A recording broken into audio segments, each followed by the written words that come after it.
getting into it, we want to obviously see increased revenue, which is an issue that you wanted to bring to us.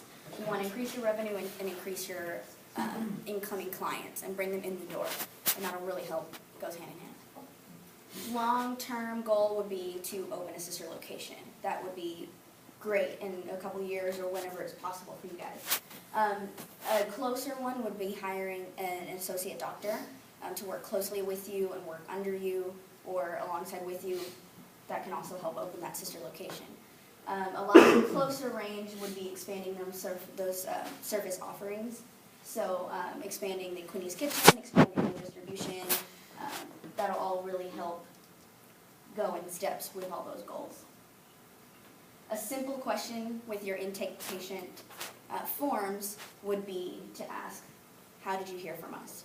You can see in your marketing plan that we did give a couple examples of answers that you could give. You could hear from Facebook, from YouTube, word of mouth. We heard from a reference from an MD, saw from an insurance list. So it can go on, and whatever you see is obviously helping. You can also focus on that or see what can bring more light to. That is everyone in that class, and I'm going to bring Adam up for questions, if you have any. No, I don't need that again. 5 minutes after class, I'll say good afternoon, and thanks for coming, thanks for your time. We kind of split up into 4 different groups. The marketing plan formulation group, we had the market research team, everyone's kind of in their own corners now, the promotional team, and the marketing strategy team. Do you guys have any specific questions that I could direct towards the different teams?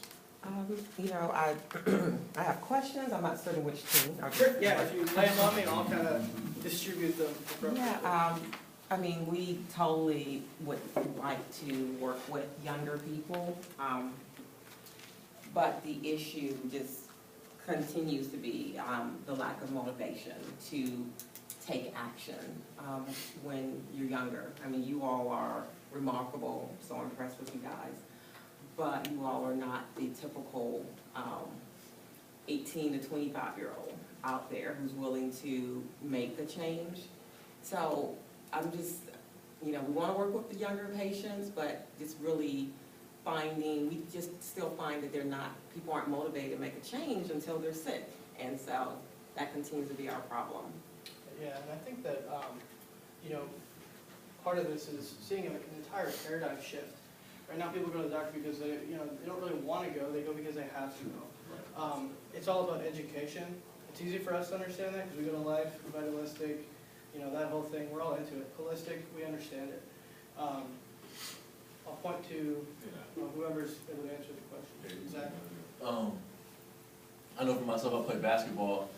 Athletes, we're motivated in a different way.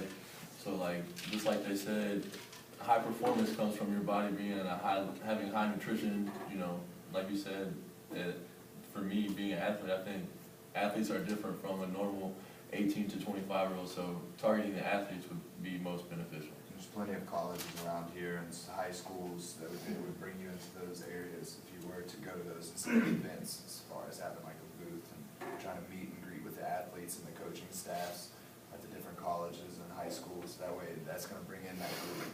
And then if possibly, you know, the other people that aren't athletes are going to see those athletes doing that and want to be a part of that as well, hopefully, in the long run. But the short term of it, you would be able to get towards athletes because they're more easily susceptible to want to do this type of things. They're already trying to take care of their bodies, be healthy.